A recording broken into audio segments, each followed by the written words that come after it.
Hello everyone and welcome to Investing by the Books, a podcast by Redeye. I'm your host, Eddie Palmgren, and for this episode we're thrilled to have Chris Mayer back on the show. Chris is a thoughtful US-based investor running the fund Woodloch House Family Capital. He is also the author of multiple books on investing and semantics, and in episode 13, almost 5 years ago, we discussed his classic title, 100 Baggers, about stocks that return 100 times your money, and in many cases much more than that. I'm a big fan of Chris' style as an investor and also how he writes. And the other year I did a Swedish translation of his book 100 Baggers, and in connection with that translation I asked him, do you have any plans of ever releasing another investing book? At first it was a no, and then he said, I got an idea, but that requires someone to help me. When I replied, well, I could help you. And he said, you want to? Sure, you can do it.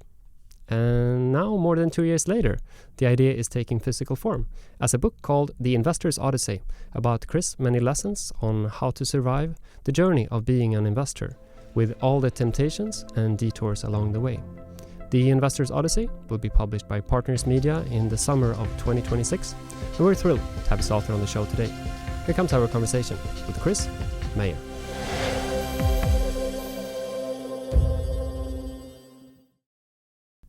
Hi, Chris, and welcome to Investing by the Books podcast. Hello, Eddie. It's good to be back on with you. Great to have you back. Where are we reaching you this time? I'm in my home office now, finally. So I've been traveling a bit, but I am in a little town, Mount Airy, Maryland. Beautiful. And since I know that you like both philosophy and semantics, I'd like to start by asking you how long you consider yourself to have been an investor. When was your day one, so to say? Yeah. I think my day one is when I bought my first individual stock. So when I was a late teenager, because my dad was, and still is, an investor. And so he taught me, well, about mutual funds and things. So early on, that's what I did. I had some mutual funds, and I remember reading about Buffett and stuff in Fortune magazine. But I didn't buy my first stock until I was like 22. And it was funny because it was Intuit. And it went up like 10% a week, and I sold it. I thought that was a lot of money, easy money. So, but I was still just learning and stuff. And at that time, like all through my 20s, I was reading just about anything you could find about the market. So even stuff like, the chart reading, and from that to Ben Graham and like everything in between. So it took me quite a while to kind of settle into more of a style. But yeah, probably since then. And what pivotal moments led you to become a professional money manager? Well, for a long time, I didn't have any particular ambition to be a professional money manager, because I remember I didn't want to do the whole asset gathering game and didn't want to deal with, investors blowing in and out at different times. And that whole Wall Street game never appealed to me for a long time. And even when I was writing my newsletter, and I had good track record for a while doing that, I did get a couple of interesting opportunities to manage money, but again, it wasn't quite the right setup. It was always, more of a traditional asset manager where you're really spending a good bit of time on the road, either trying to raise assets or, doing silly updates with institutional investors that you have. And so, I resisted it for a long time. I just enjoyed investing, and I was enjoying the writing life and traveling and learning about companies. But then eventually what happened was that the publisher of my newsletter is Agora. It was mostly owned by the Bonner family, so I got to know them well. And I worked with the Bonner family office in 2016, started to. That was the first time where I really started to get interested. And then, because the Bonners are perfect partners. They're got that patient, long-term outlook. And so that's where I thought, well, this is a case where if I'm ever going to do it, this is the setup. So that's how Woodloch House came about. And that started on 2nd of January 2019, right? 2019, yeah. And they seeded it with $25 million to start. And I remember thinking that might be the only investor I have. And it's worked out. It's grown. We've got more investors, and So yeah, it's been a good journey. And last time you were on the podcast, we discussed 100 baggers. That was in December 2021. So what has happened in your life since then, almost 5 years ago? Well, in 2022, I published another book with the Institute of General Semantics. It's kind of a hobby interest of mine. It's called Dear Fellow Time Binder. I also serve on the board of trustees for that organization, which aims to promote and publish Alfred Korzybski's ideas on general semantics. So that's more of you can think of it as kind of a toolkit or system for critical thinking. So I have an interest in that. So I continue to work with them, and let's see what else. In the last 5 years, I'm now on the board of a publicly traded company. So that's been an interesting thing as well. I'm on the board of Technion in Sweden. But otherwise, life's the same. Just, running the fund, traveling, writing, thinking, all the good things. Great. And something that has happened as well is that you have been working on a new book, this one, and it's called The Investor's Odyssey. Yes. Can you briefly explain what is the book about? Yeah, it's a book really about long-term investing. And what I mean is, like really owning, if you're going to own a company, there's lots of distractions. There's lots of things that pull you away from that goal. And so I had the idea that, it's kind of like investing is a very long journey with all these challenges and obstacles and distractions along the way. So the Odyssey is kind of a good metaphor for that. So that's kind of provided kind of the, the basic framework. And so that's what it is. It kind of steps through what it takes, what becomes more important if you have that mindset, and what sort of falls away. So in very simple terms, that's what it's about.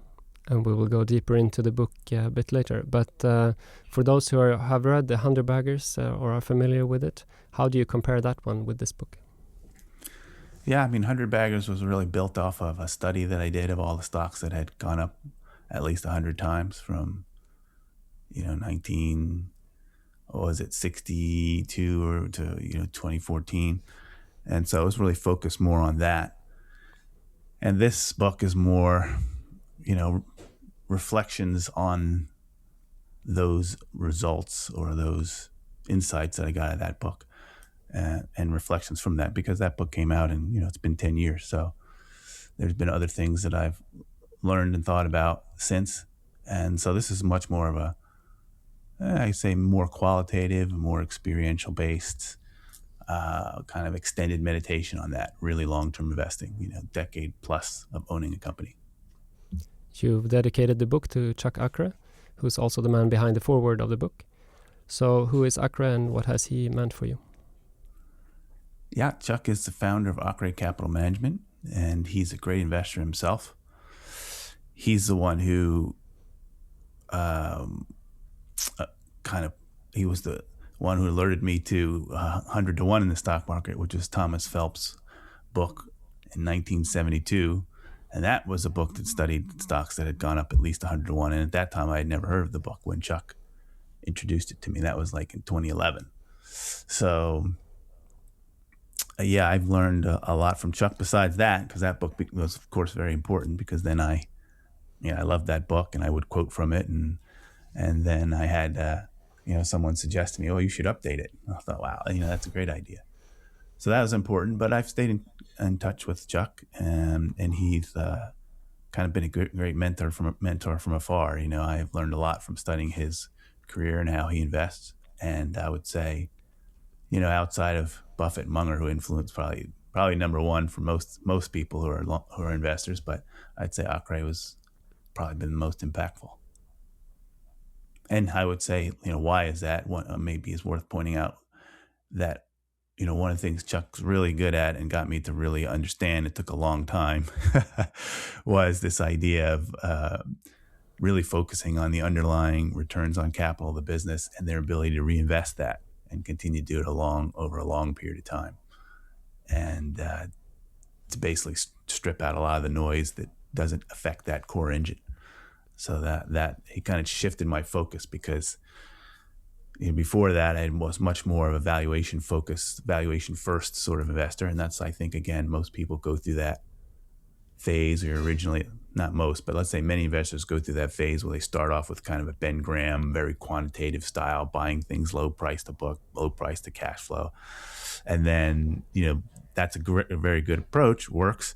And it also is an approach that inherently forces turnover, because you sell things when they're no longer that cheap, and you plow it back into things that are cheaper. And then over time, as you get more capital and more experience, you gravitate more towards wanting to own things for a longer time. You appreciate the power of compounding. This is kind of the old Buffett-Munger split too, right?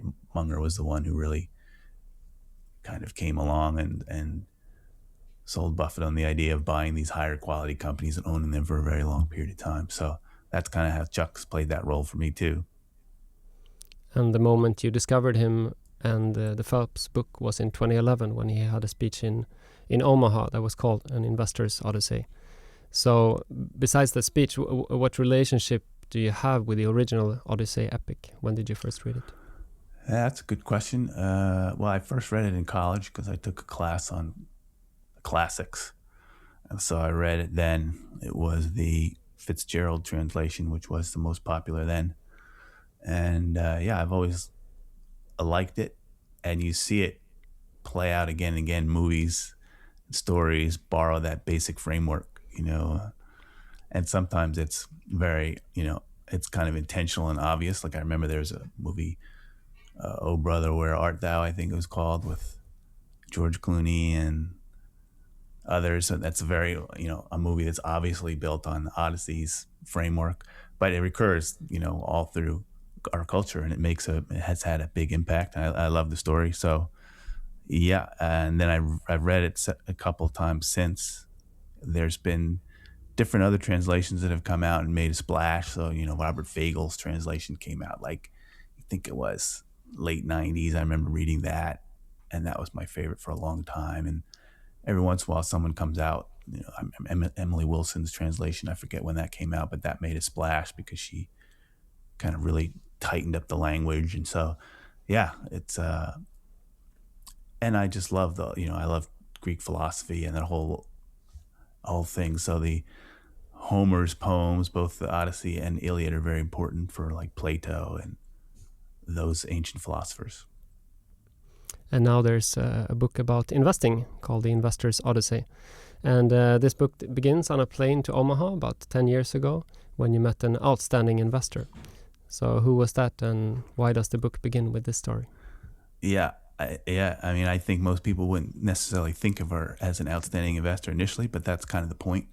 So yeah, I met this woman on a plane, and we were headed to Omaha for the annual meeting, and I wasn't in business class. I was in the first row right after business class, and she had got bumped from business class for some reason. There was some mishap up there, and so they put her next to me, and we got to chatting, and turns out she was an investor in the original Buffett partnership, in the 50s. And she rolled her money in the Berkshire Hathaway, and she, knew Warren, and she's been to every meeting, and she's basically just held on to the stock, and she became very, very wealthy over time. And she lives in Nantucket, and she's giving away, Berkshire shares to her grandchildren. So it's kind of a cool story. But I remember thinking about that a lot and thinking, wow, here this lady, she has a track record as an investor that smokes most everybody, investment manager, professionals, and so forth. But she's not doing any of the things that people would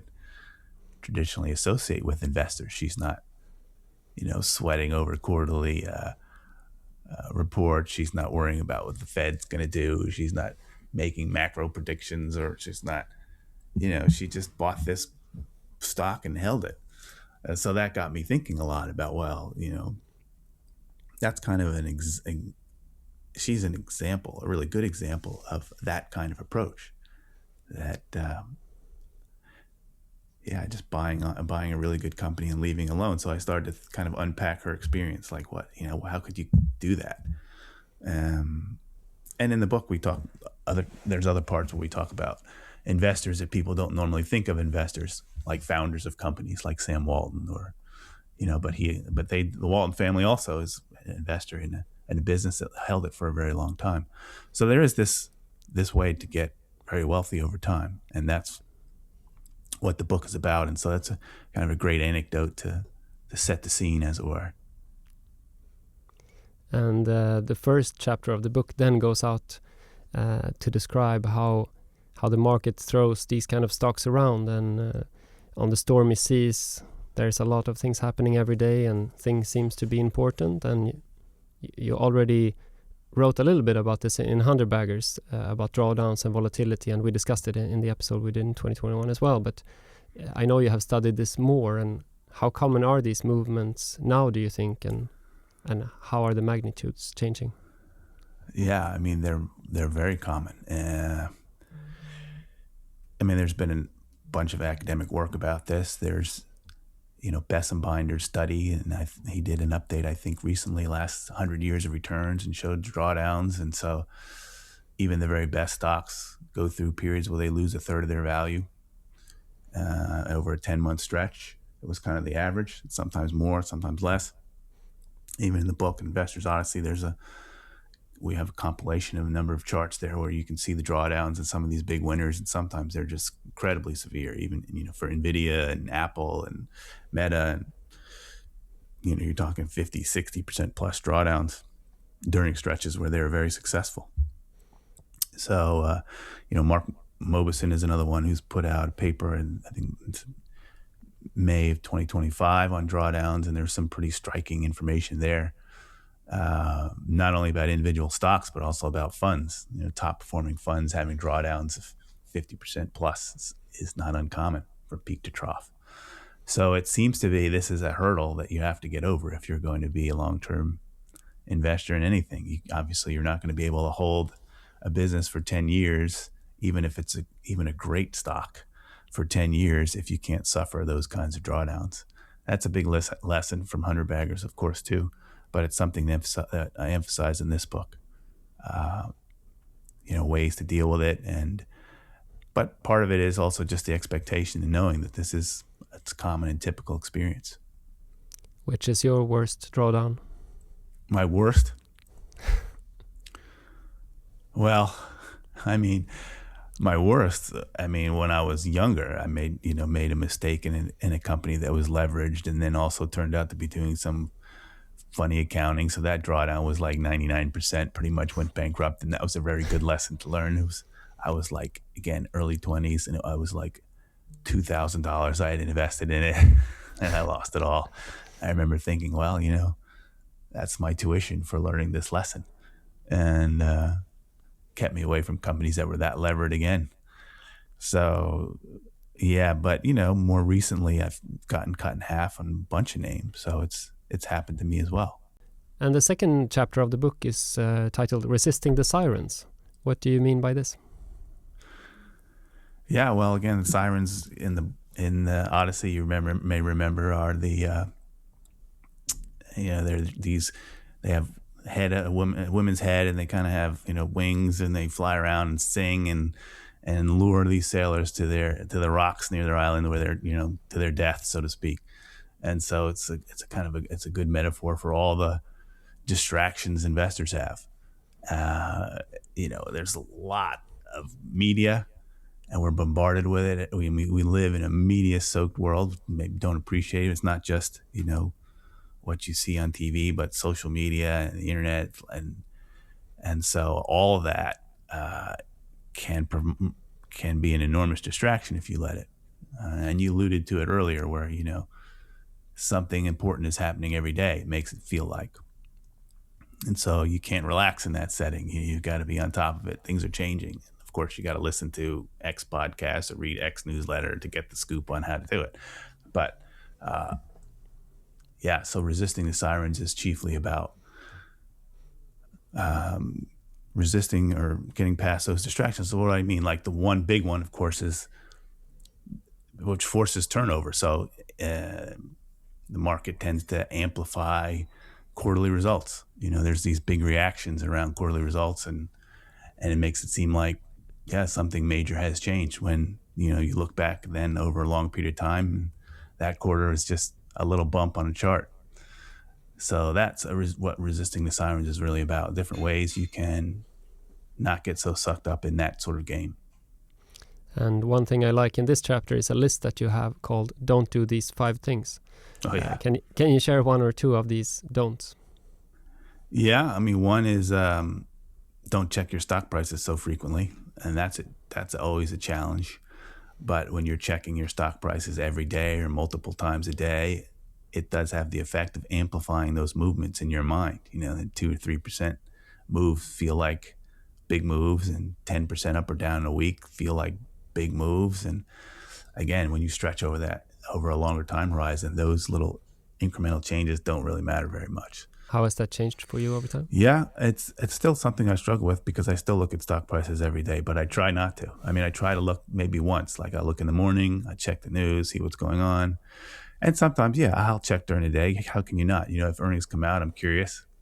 But I try to stay away from that.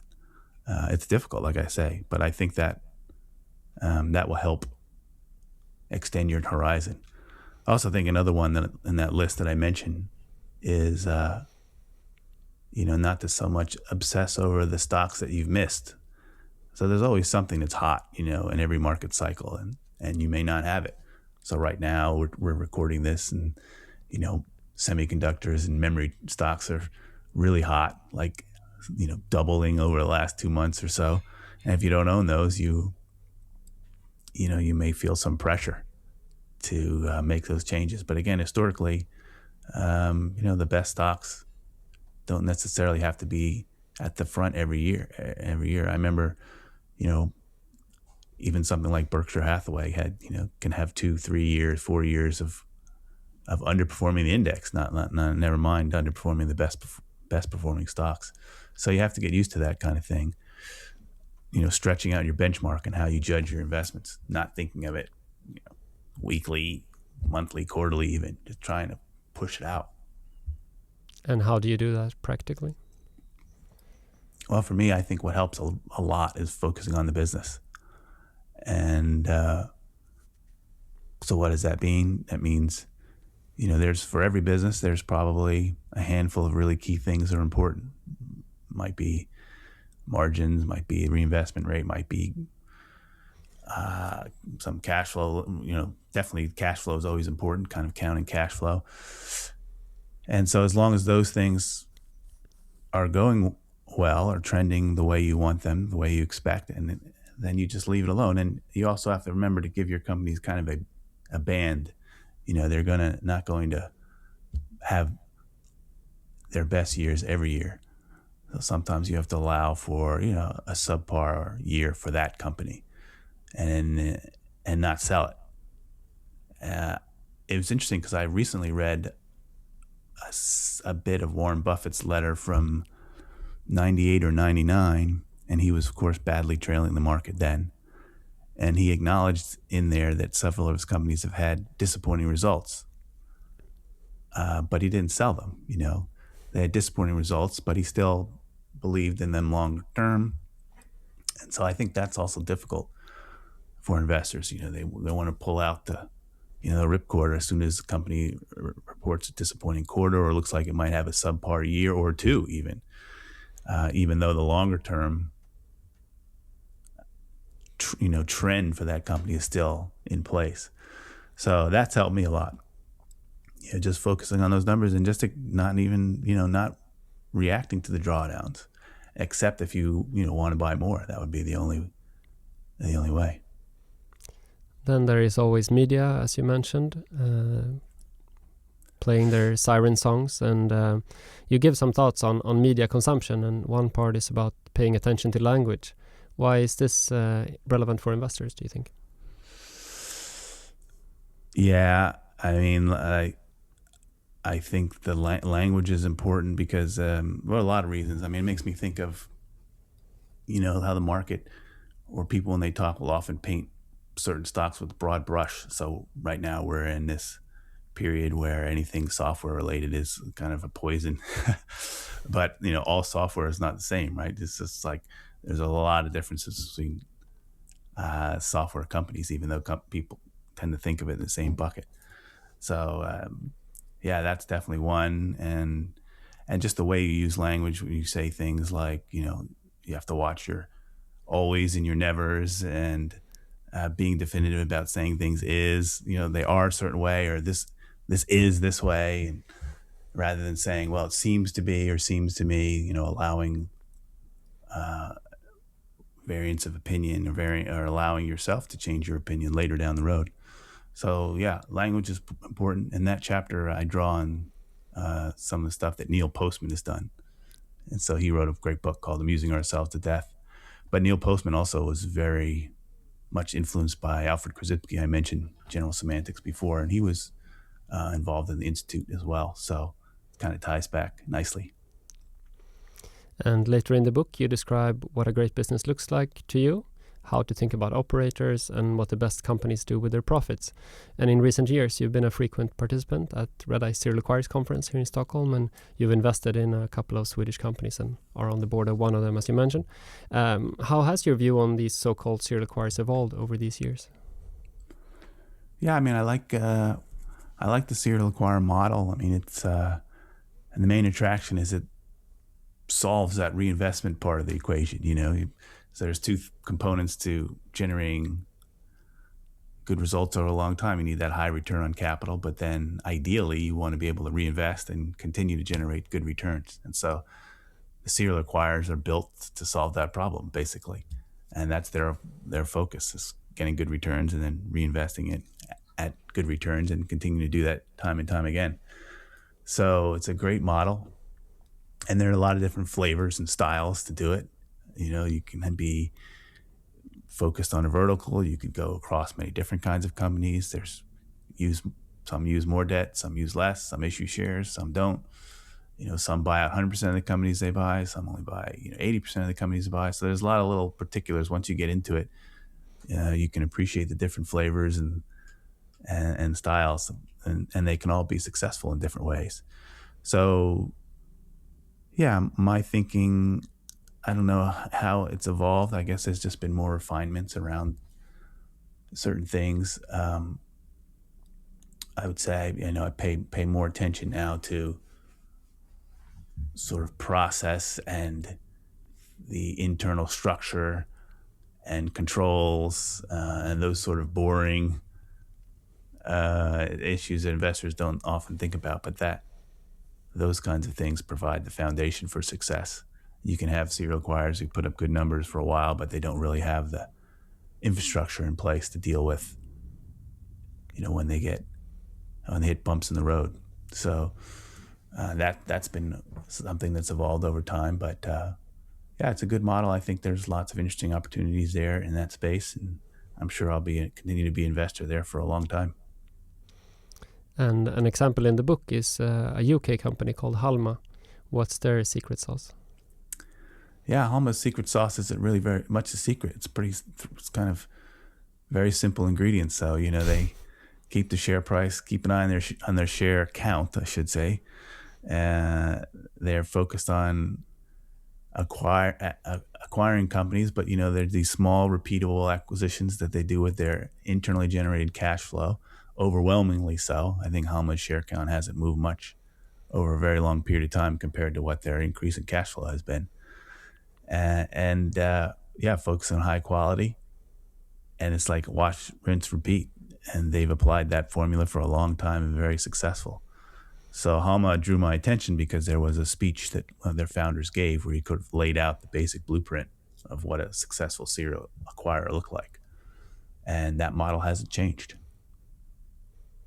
And one benefit with these kind of companies is also the kind of built-in diversification that they have.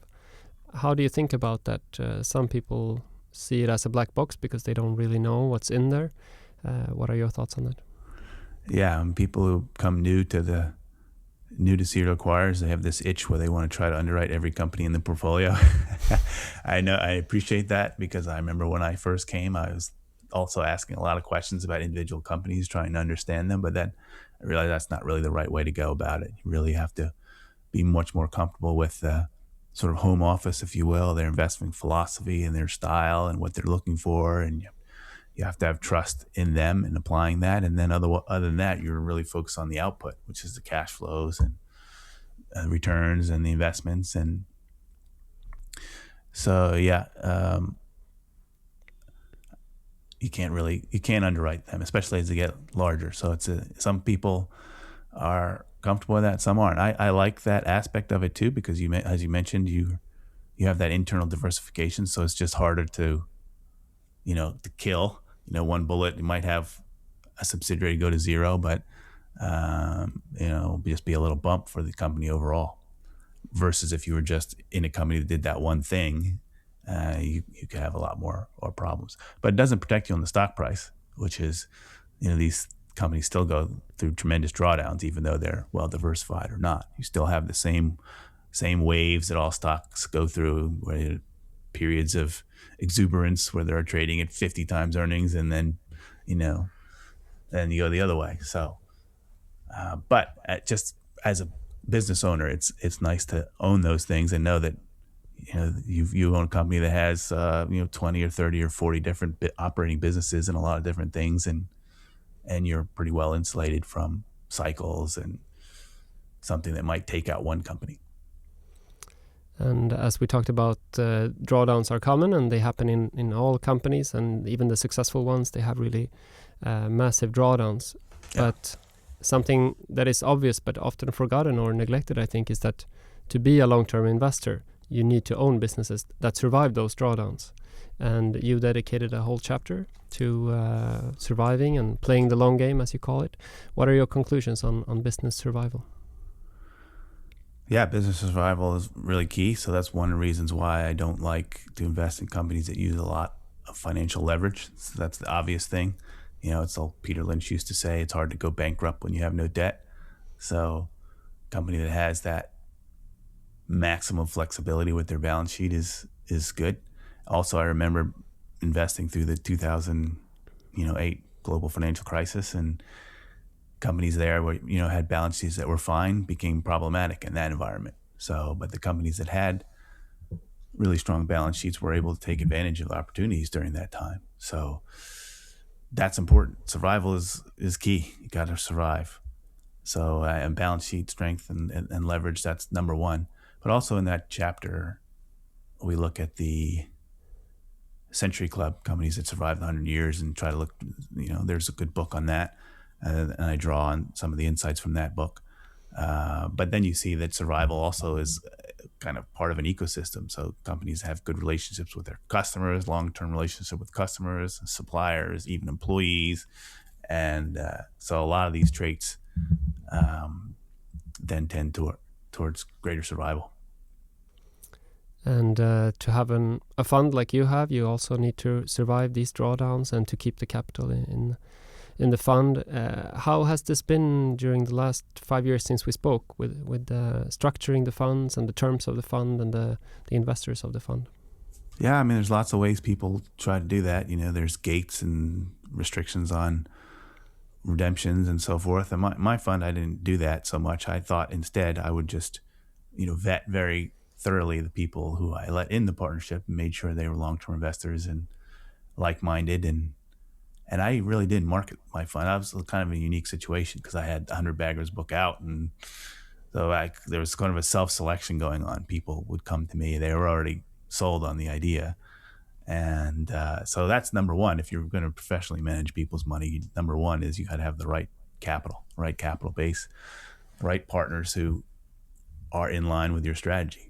So they know what can happen. They know limitations. And when those happen, they're not, pulling for the exit. So I have great partners that way. So I've been lucky. And when it comes to how you practically run the fund, has there been any changes? Have you hired a big team of humans or AI agents or something? Yeah, no, it's still me, but I do, of course, use AI now, as everybody does. I use it a lot, actually, every day, pretty much. I mean, it's one thing it's good at doing certain things. So, it's good at summarizing documents or, going through transcripts if you have certain things you want it to compare or look for, contradictions, so it does a lot of that. And I also have a, prompt that's like a page and a half long that I can have it run off on a new name and come back with an investment memo. That's a good like first cut. It's like if I had a junior analyst, that's what, if they spend a week on a name, that's might be what they come back with. And so I read it, and if it seems like it's something interesting that I want to look more into, then I will. So it definitely, AI is having an impact. That's not just me. I mean, every fund manager I talk to, they're doing the same sorts of things, experimenting with chat and cloud to do all kinds of stuff. And has this affected how many companies you have in your investable universe? No, I still have same. I don't know how many are in there. I mean, less than 100, but probably more than 50. And that's an ever-flowing list. I add to it, take things out as time goes. I'd say the AI, it has allowed me to review a lot more names than I would before. Have it run off and do a deep dive, and then, I could go through a couple names a week now, where before it took much longer than that. So yeah, I think turning over more rocks, it's been helpful for that, but it hasn't changed. That's the irony of it. I haven't changed anything in the portfolio yet. I still have 12 names, the same names I had when I started the year. So yeah, as a practical matter, we'll see if it really has an impact. But has it also changed how you source new ideas, or where do you get your investing ideas? Is AI helping you there as well, or is that more of a vetting program? I can't think of ideas that necessarily I got through AI. No, I mean, I get ideas just I like to say just sort of organically. I don't really have a system now. I mean, when I was younger, I did screens and all that, but I've been at it for a while, so I have my companies that I like, and I talk to people, and sometimes fellow money managers will say, hey, if you looked at this is kind of some name that fits your what you like, or just in reading in general, you'll come across names or looking at competitors. So yeah, that's how it's just kind of more of a messier process than how I find names nowadays. You go to a conference and you go to the Red Eye Serial Acquirers Conference, and you see a company there you haven't seen before. You're like, hey, that's interesting. I'll do a little work or whatever. So yeah, that's how I do it nowadays. Has anything changed for you when it comes to geographical exposure? No, still mostly North America, Western Europe. That's the overwhelming bulk of it, and that's probably mostly where I spend time. No, it doesn't really mean anything about. I'm not making a statement on any of those other markets. It just reflects my own, limitations of what I know and disclosures that I'm used to and that sort of thing. And you're probably one of the most traveled investors in the world, as you've been in 40 and plus I made countries. a lot of mistakes everywhere. When I was, when I was younger, I had invested all of South America, Asia, had all kinds of scars from investing in these different places and learning in different ways. So yeah, that probably has made me a little more cautious as well.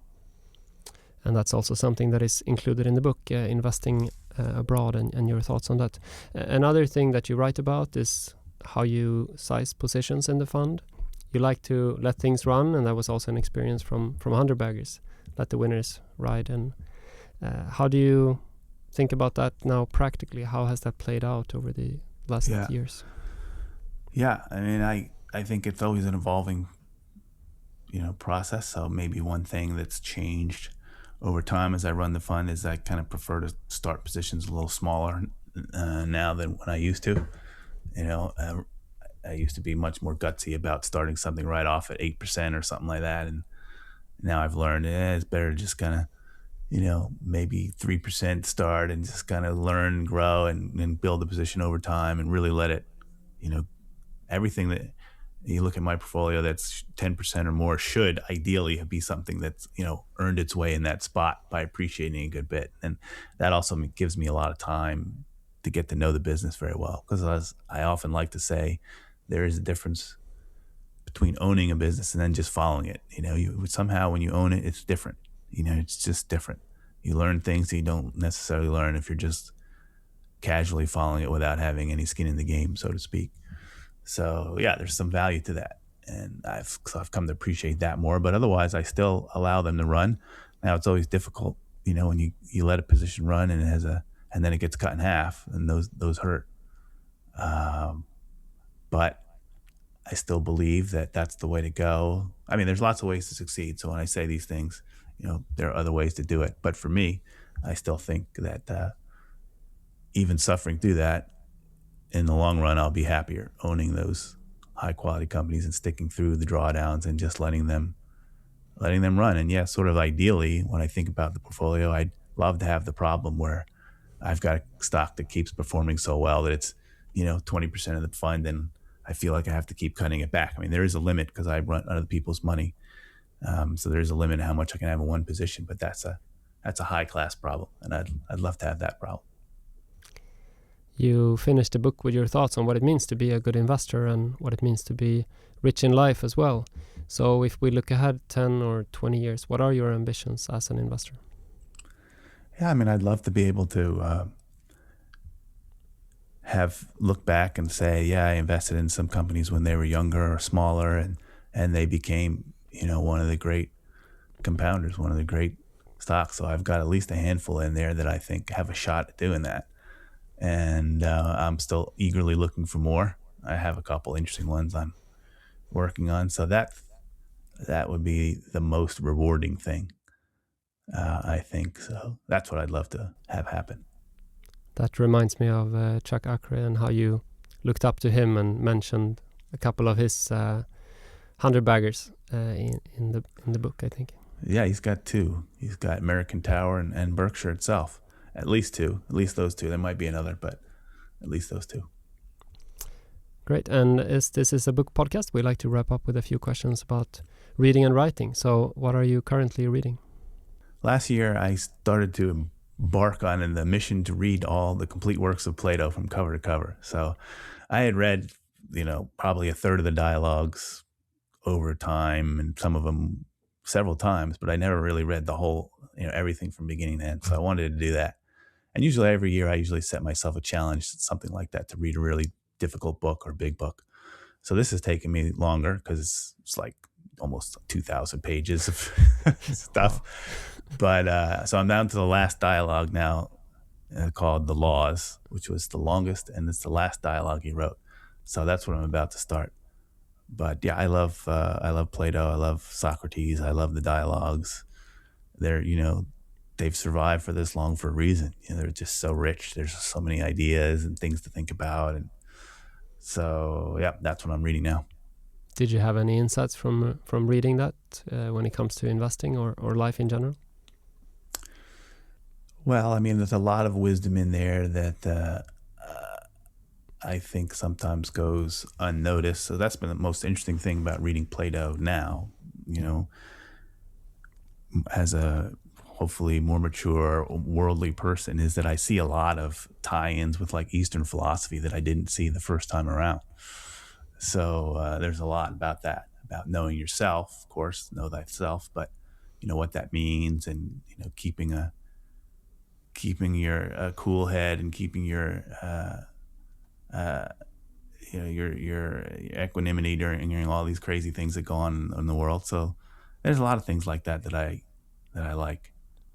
So that hasn't changed anything specifically about investing, but I consider it part of the wisdom literature of the West, so to speak. And so it's interesting. Is there any other book in recent years that has shaped you or impacted you a lot? I can't think of any. I talk about some of the books that have in the Investor's Odyssey. So I mentioned, of course, Phelps 100 to 1 has been big on the investing side, and there's some Martin Soft's books that I mentioned that I learned some interesting things from. His books are long out of print, but Silent Investor, Silent Loser is really good about skin in the game. And there's another one he wrote called Humble on Wall Street. So, I don't agree with everything in those books. He's a different style as far as how he invests, but there's a couple of big ideas there. One is the skin in the game, and the other one is money management is kind of a minimalist art. So he always kind of focused on this idea of reducing investing to its essence, simplicity, getting as simple as possible and not getting lost in the whole complexity. In fact, there's one thing in the books that he wrote, Sosnoff's Law, which is that the return varies inversely with the thickness of the research file. So in other words, the more time you spend, the more research you feel you have to do, probably means the stock isn't going to do as well as versus something that's very simple. So that's that. Other than that, I mean, I'm always reading, different philosophy books and take different things from them. Not too long ago, I finished a biography of Wittgenstein, who's a very interesting person. I read Ray Monk's Big Fat biography finally. It's been out for 2 decades. But Wittgenstein is an interesting person, and he came from a wealthy family, and at one point he basically gives away all of his wealth, which, and lives like a more of an ascetic lifestyle. And so, it's very interesting to kind of read how he thought about that. And as we've been speaking about the Odyssey here, I have to ask you, which in your view is the best English version to read? Well, my favorite now is the one that came out, I think it was last year, Daniel Mendelssohn's version.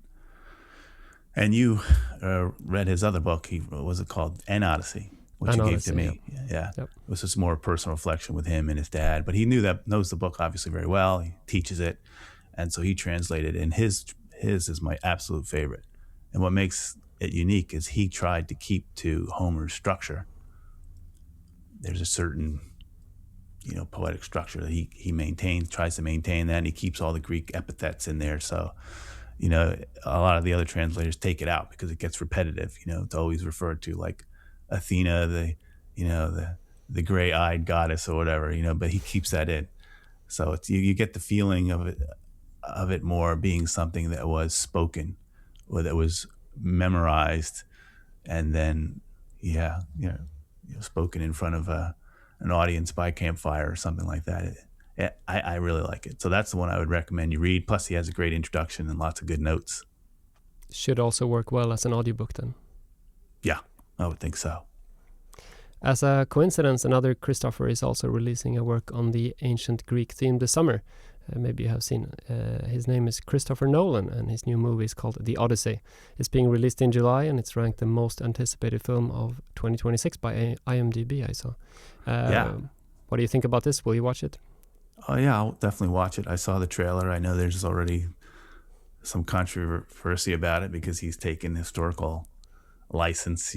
People are already critiquing the armor and the helmets people are wearing, and it's not possible for that time frame, blah, blah, blah. And there's some casting decisions that people are already, upset about or whatever. But I'll certainly watch it. I think the Odyssey it's one of those tales that's just gets reinterpreted every generation and probably will be for a very, very long time. So obviously I love the original epic, but I will allow myself to be entertained by the movie for sure. And when it comes to writing, would you like to write more books? That's a good question. I don't know. Like every time I finish a book, I think that's it. I'm done. Because it is a lot of work. And but then when it's out, you have a good feeling that it's out there in the world. And right now, I have no ideas for another book. So, but you never know. So maybe something will crop up. But I have no plans right now. Great. Chris Mayer, thank you so much for coming on Investing by the Books podcast to talk about you and your new book, The Investor's Odyssey. As always, Eddie, very good. Always goes by quick. Great questions. And I hope people enjoy the book. Great. And if people want to follow you or your work, where can they do that? Well, my books are available on Amazon, and I'm sure you can, find them in, as what's the phrase go, as other fine booksellers or whatever they say. So that's probably the best way. Super. Thank you so much, Chris. All right. Thanks, Eddie. Thank you for listening to Investing by the Books, a podcast by Redeye. Follow us on Twitter at IB_Redeye and email us at ib.podcast@redeye.se. To improve, we'd love to hear your feedback, so please rate and review us. Notice that the content in this podcast is not and shall not be construed as investment advice. This information is meant to be informative and for general purposes only. For full disclaimer, visit redeye.se. I'm your host, Eddie Palmian, and until next time, I sincerely wish you the best of luck on your journey through life and investing.